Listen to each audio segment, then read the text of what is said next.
All right. Now, what am I going to do when it comes to that front security light? Isn't that life, hey? You sort out one thing, you get another issue, eh, Emma? Or what? But anyway, it's an issue, mate. I'm going to get another security light, couple that I've got at the back here. They're a bit sensitive, and you can't adjust the sensitivity, but they're cheap. They'll last a few years on solar. They're pretty good. They light up enough for a few times. That's all I need to know. And so they work all right. So I'm going to get another one and put it at where the security light from Bunnings is. Proper cheap normal one that you can turn up and down, how far you want to adjust and all that kind of stuff on that one. But it was mainly for when I had the car to come in and out the car, and when I'm at the front near that area. I used to have a couple of drinks for people who used to sit out there with the table and get along with our neighbours. A couple of times with our neighbours if they wanted to. If not, they didn't worry about that kind of thing. And we used to be out there every now and then, every once a month or a couple of months. On a weekend for a night, have a barbie, at the front. You remember? Yeah. Back in the day. But I'm going to get a security light and I'm going to point it more towards the front so I don't need to get all the garage area. So I thought, what I'll do, and it comes from a remote, and they don't work really good behind. So you need to see the sensor on these remotes, right? They don't work backwards. That's all. They were very annoying because I got one up here and I'm like, it's not working. I'm going to literally go outside and I'll line up with it or get in front of it and that works. So I thought, what I'll do is I'll change the front one. Now the front one's played up before. It plays up every now and then where it goes on and you just need to turn it off for a minute and turn it back on for 30 seconds or a minute.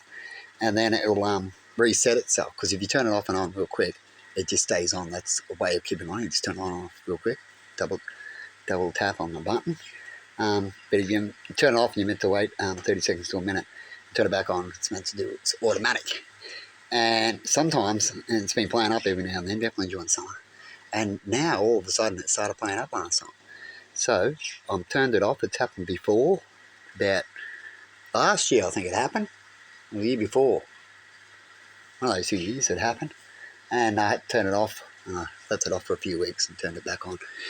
It's one of those things you can't do it for 24 hours because I remember doing it then, or 2 days. It needs to be off for a while. Let all that energy just flow out of it and then turn it back on. And the way it went before, this is the third time it's playing up.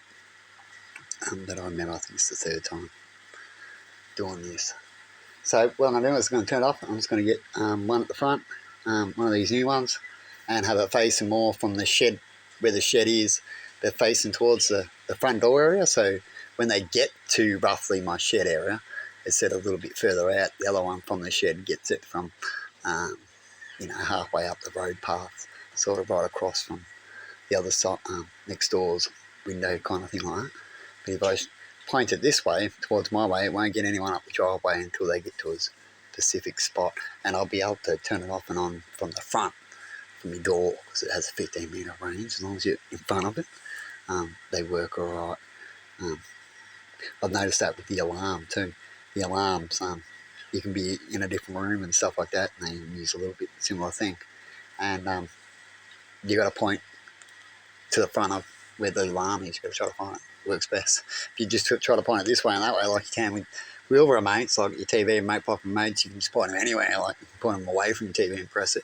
They're that good, but they're not these things. They're a bit cheap. You got to point them to the direction where the sensor is, that the sensor can sort of see you, like in that range. Otherwise, if you're behind it, it really just does not work.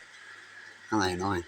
But anyway, I'm going to get another security light and do that, and it should work fine. There's only the yakka there, and the yakka's pretty tall, so I'll have it sensing just below the yakka there, and there's really nothing that blows around because that's what it gets up here. It picks up sensitivity, that light. So it should be perfect out there. It'll only pick up people going out there to move.